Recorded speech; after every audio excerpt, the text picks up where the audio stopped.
नमस्कार, आप देख रहे हैं एशियन लाइन और मैं हूं आपके साथ ध्रुव दिवेश। मुख्यमंत्री श्री नीतीश कुमार ने शिक्षा दिवस के अवसर पर दीप प्रज्वलित कर कार्यक्रम की शुरुआत की। साथ ही प्रथम शिक्षा मंत्री मौलाना अब्दुल कलाम आजाद के चित्र पर माल्यार्पण भी किया। आइए देखें एक रिपोर्ट। निर्माण विभाग और साथ ही साथ हमारे पदाधिकारीगण, अमित सुधानी जी, माननीय आज हमारे बीच डॉक्टर शंकरनाथ झा,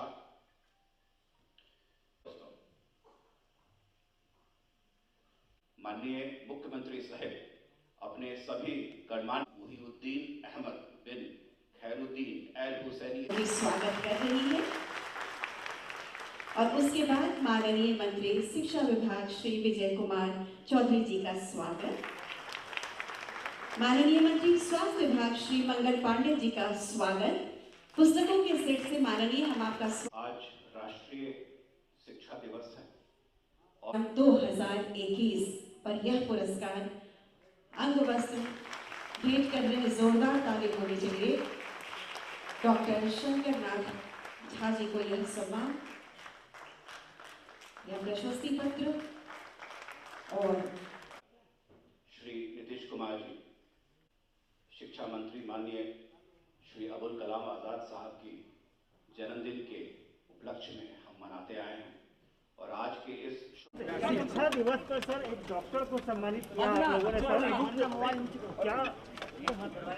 आज तो आप सब लोग जानते हैं कि आज के दिन शिक्षा दिवस का आयोजन जब बिहार के लोगों ने हम लोग को काम करने का मौका दिया है तो उसके बाद ही आप समझ लीजिए 2007 में पहली बार हम लोगों ने शिक्षा दिवस का आयोजन मौलाना आजाद साहब के जन्म दिवस के अवसर पर करना शुरू किया।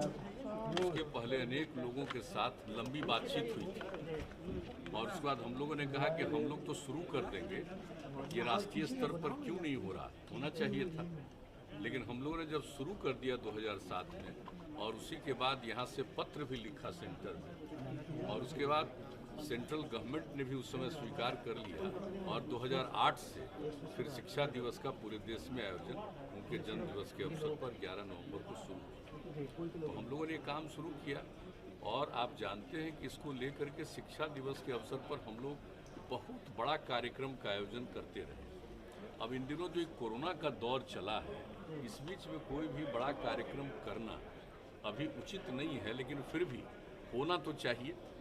इसलिए संक्षिप्त रूप से ही ये किया गया और जो उनको पुरस्कार देना है उनको डॉक्टर झा जी को पुरस्कृत किया गया, जो उन्होंने काम किया जिसके बारे में आपको बता दें। लेकिन हर बार हम लोगों ने जितने तरह से शिक्षा दिवस के अवसर पर और इनकी स्मृति में लोग याद रखें कितना बड़ा काम किया उन्होंने। मौलाना आजाद साहब देश की आज़ादी की लड़ाई में, और वो उस समय के राष्ट्रीय अध्यक्ष, कांग्रेस पार्टी के अध्यक्ष भी रहे और उसके बाद जब सरकार जब आज़ादी मिली और उसका दो हिस्से में बंट गया देश और क्या बुरा हाल हो गया, इसके लिए बापू कितना घूम रहे थे, सब लोग कोशिश कर रहे थे और उसी समय सब लोग जो जा रहे थे अल्पसंख्यक समुदाय के लोग, तो इन्होंने ही कहा था कि भाई देखो ये देश आपका है, यहाँ से क्यों जा रहे हैं।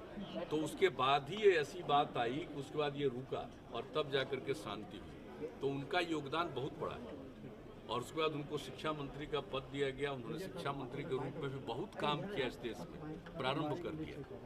तो इसलिए हम लोगों ने यह भी तय कर लिया है कि हम अपने बच्चों को, बच्चियों को, छात्र छात्राओं को, सबको उनके मौलाना आजाद साहब के किए गए काम के बारे में और उनका जो जीवन था उसके संबंध में जरूर लोगों को बताया जाए और उनको शुरू करा दिया गया। तो ये सब काम हम लोग प्रारंभ से, और शिक्षा विभाग को हमने कहा था, तो मैं इस बात के लिए शिक्षा विभाग को धन्यवाद देता हूँ कि उन्होंने ये काम भी शुरू करा दिया। हमने एक कार्यक्रम में यही अनुरोध किया था इस बात को शुरू करा दीजिए, तो अब उसके लिए भी उन्होंने शुरू करा दिया, तो मैं धन्यवाद देता हूँ। तो ये सब काम जब शुरू हो गया तब जानते हैं, तो हम लोगों को तो याद रखना है और इन सब चीज़ों को नई पीढ़ी तक पहुंचाना है। इसलिए चाहते हैं कि उनके जीवन के बारे में, उनके काम के बारे में नई पीढ़ी के लोग जानेंगे तभी ठीक ढंग से समझ पाएंगे कि लोगों को कितना संघर्ष करना पड़ा और किस तरह से देश आज़ाद हुआ। फिर देश को एक इसमें जो एक बहुत ही खराब स्थिति उत्पन्न हुई तो उसको फिर से सामान्य बनाने का पूरा प्रयास किया। तो इन सब चीज़ों के लिए उनको हम सब दिन याद रखना चाहिए। इसलिए आज के अवसर पर उनके प्रति हम लोग सब इस बात के लिए आए हैं, उनके प्रति अपना सम्मान प्रकट करने के लिए, उनके प्रति आदर प्रकट करने के लिए आज का इस शिक्षा दिवस के कार्यक्रम पर उपस्थित होने का मौका मिला। और इसीलिए किया गया कि भाई अगर हम लोग शुरू कर देंगे तो आप जान लीजिए कि बहुत लंबा कार्यक्रम होगा। तो फिर तो आप जानते ही हैं कि अभी जरा सा इन सब चीज़ों पर रुकावट है, इसलिए हम लोगों ने औपचारिक रूप से जरूर एक कार्यक्रम कर लिया।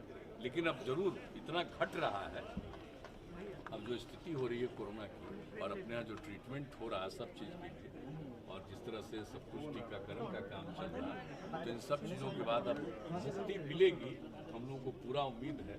और जब मुक्ति मिल जाएगी तो फिर सामान्य परिस्थिति में सब कुछ होगा। इसलिए आप सब लोगों को बहुत बहुत धन्यवाद। आपने बहुत तैयारी भी की थी सर, और क्या कितने लोग आए होंगे सर? क्या बहुत लोग, देखिए छठ पर्व के बारे में तो जो भी बात हो उसके बारे में तो आप सब लोगों से जब तक हम लोग घूम रहे थे चर्चा करेंगे। तो आपने देख लिया कि इस बार छठ पर्व में बहुत लोग शामिल हुए और बहुत ठीक ढंग से शामिल हुए, कहीं कोई अशांति नहीं रही, ठीक ढंग से हुआ। हम सब लोगों का अभिनंदन करते हैं और सबको बधाई देते हैं।